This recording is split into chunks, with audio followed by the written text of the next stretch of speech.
Bismillahirrahmanirrahim. Oleh sebab itu, Rasul sallallahu alaihi wasallam mengingatkan kita di dalam hadisnya, la taqumus sa'ah hatta ta'khudha ummati bi akhdhil quruni qablaha shibran bi shibrin wa dhira'an bi dhira'in. Faqila ya Rasulullah kafarisin war rum, faqal wa minan nasi illa ulaika. Hadis riwayat Imam Bukhari.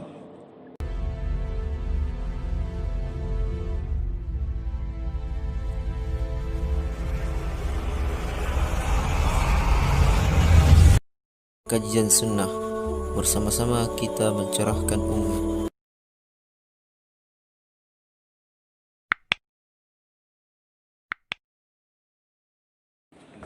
Assalamualaikum warahmatullahi wabarakatuh. Alhamdulillahi rabbil alamin. Wassalatu wassalamu ala rasulillah wa ala alihi wa sahbihi wa man tabi'ah wa mawala, amma ba'd. Saudaraku, sahabat kajian sunnah dimanapun anda berada, Allah subhanahu wa ta'ala mengharamkan kita sebagai kaum muslimin untuk merayakan perayaan hari tahun baru Masehi. Tepatnya tahun ini, tahun 2020-2021. Ada berapa sebab Allah subhanahu wa ta'ala melarangkan kita untuk ikut bergabung dalam hal merayakan tahun baru Masehi. Tentu tahun baru Masehi ini berbeda dengan tahun baru Hijriah, di mana tahun baru Hijriah itu ditentukan dengan hijrahnya baginda Rasul sallallahu alaihi wasallam, di mana Rasulullah sallallahu alaihi wasallam memulai dakwah di babak yang kedua, menyiarkan agama Allah di Madinah, yang sepantasnya bagi seorang beriman untuk mengambil pelajaran daripada dakwahnya Rasulullah tersebut, daripada hijrahnya Rasulullah sallallahu alaihi wasallam. Mulai daripada seorang berhijrah yang sebelumnya masih banyak melakukan amalan-amalan yang berbaur kesyirikan menuju ke tauhid. Juga di antara sebagian kita masih ada yang melakukan maksiat untuk menjadi orang-orang yang taat. Juga hijrah seseorang daripada pelaku dosa agar menjadi hamba Allah yang bertobat. Juga di antara makna hijrah yang sebelumnya sering melakukan perbuatan-perbuatan bid'ah di dalam amalannya menuju untuk melakukan perbuatan sunnah. Yang mungkin sebagian kita juga masih banyak melakukan amalan-amalan kejahatan, maka dengan hijrahnya Rasulullah agar seseorang menjadi hamba Allah yang lebih baik. Akan tetapi berbeda halnya dengan tahun baru Masehi, di mana tahun baru Masehi ini kita tahu penanggalannya itu dibuat oleh pihak internasional daripada gereja-gereja internasional, yang itu penanggalan tersebut tidak sesuai dengan syariat agama kita, juga bukan daripada tuntunan baginda Rasul sallallahu alaihi wasallam. Oleh sebab itu, saudara-saudaraku yang mulia, Islam sangat mengharamkan bagi kita untuk ikut serta dalam merayakan hal tersebut.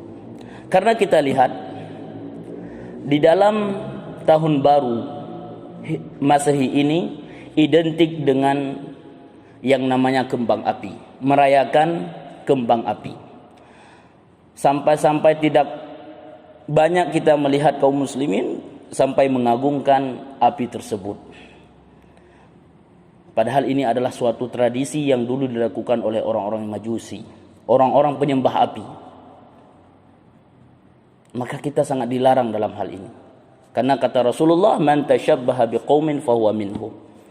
Juga di dalam perayaan tahun baru Masehi ini, kita juga melihat adanya tiupan trompet. Ini merupakan tradisi orang-orang Yahudi. tradisi orang-orang yang dimurkai oleh Allah Subhanahu wa taala. Kita selalu membaca di dalam surah Al-Fatihah, kita ghairil maghdubi alaihim, yaitu bukan jalan yang ditempuh orang-orang yang dimurkai, yaitu orang-orang Yahudi, tetapi kita malah mengikutinya. Na'udzubillah. Juga di dalam perayaan tahun baru Masih itu tidak lepas yang namanya suara ataupun pukulan lonceng. Yang ini merupakan kebiasaan ibadahnya orang-orang Nasrani, orang-orang Kristen, orang-orang penyembah salib. Padahal Rasulullah mengatakan, barang siapa yang menyerupai satu kaum dalam urusan ibadah, maka mereka itu bagian daripada kaum tersebut. Oleh sebab itu, Rasul sallallahu alaihi wasallam mengingatkan kita di dalam hadisnya, la taqumus sa'ah hatta ta'khudha ummati bi akhdhil quruni qablaha shibran bi shibrin wa dhira'an bi dhira'in. Faqila ya Rasulullah kafarisin war rum, faqal wa minan nasi illa ulaika. Hadis riwayat Imam Bukhari.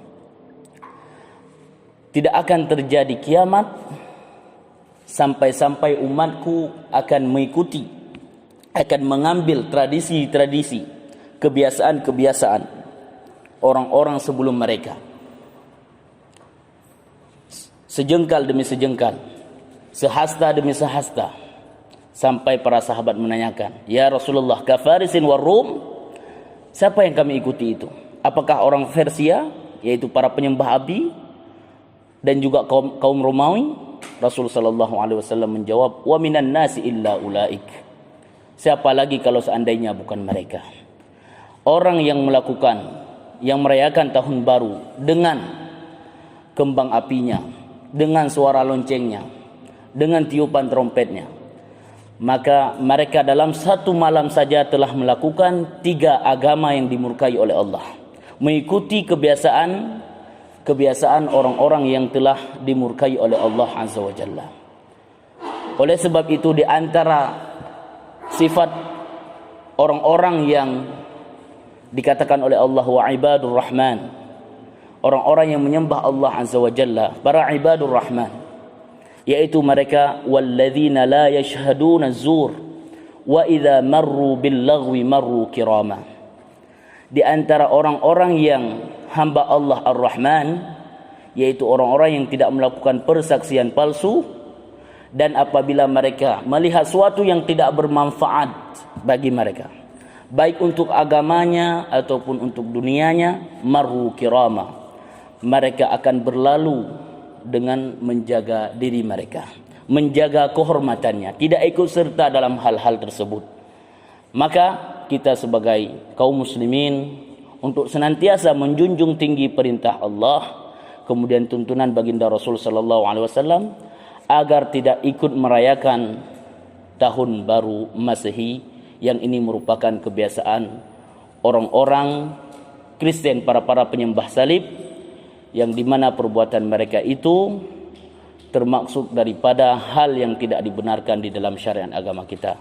Barakallahu li wa lakum fil Qur'anil azim. Wa akhirul kalam, subhanakallahumma bihamdika asyhadu an la ilaha illa anta astaghfiruka wa atubu ilaik. Assalamualaikum warahmatullahi wabarakatuh.